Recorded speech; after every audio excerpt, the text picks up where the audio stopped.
96% of middle school-aged Black, Indigenous, White, and people of color have seen or heard racial remarks and discrimination in their day-to-day lives.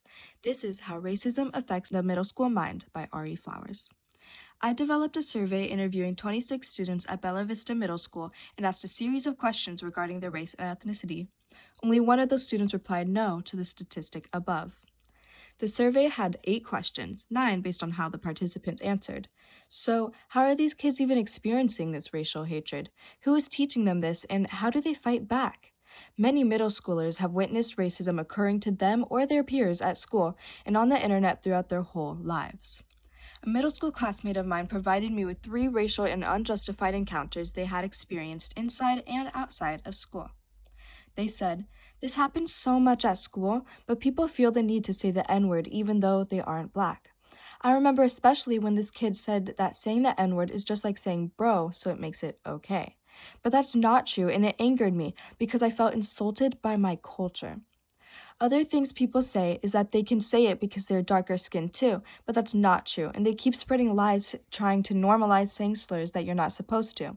They call me monkey and the N-word, and they ask me to say the N-word even though I'm not comfortable to." As someone who is also mixed with Black, I find this classmate's story unfortunately very relatable.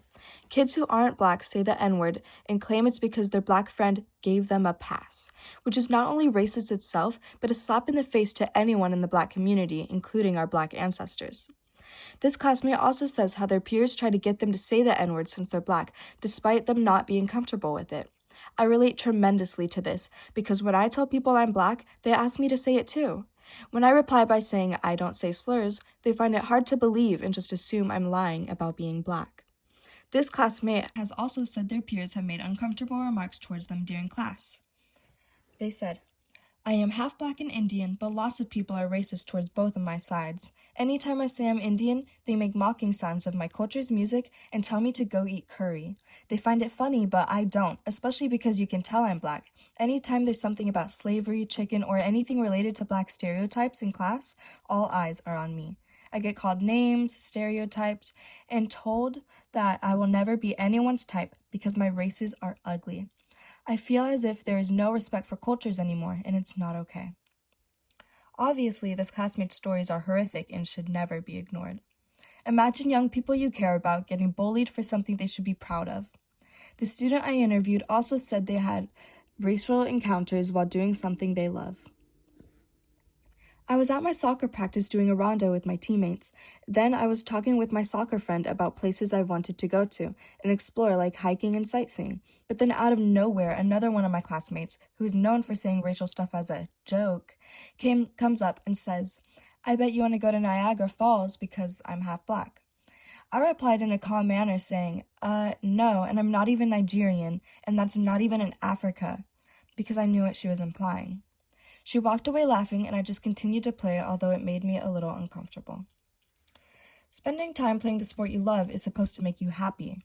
There should be a good group of people who love the activity as much as you do, and all work together to achieve exciting goals.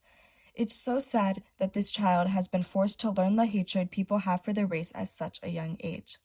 This is something children face on the daily, and nobody's doing anything to stop it. Adults shouldn't even have to go through this torture experience, but unfortunately, this world is built on bringing people down. Many people have this idea where white people cannot experience racism. The survey I made concluded that 23% of the 26 people who took it agree with that statement.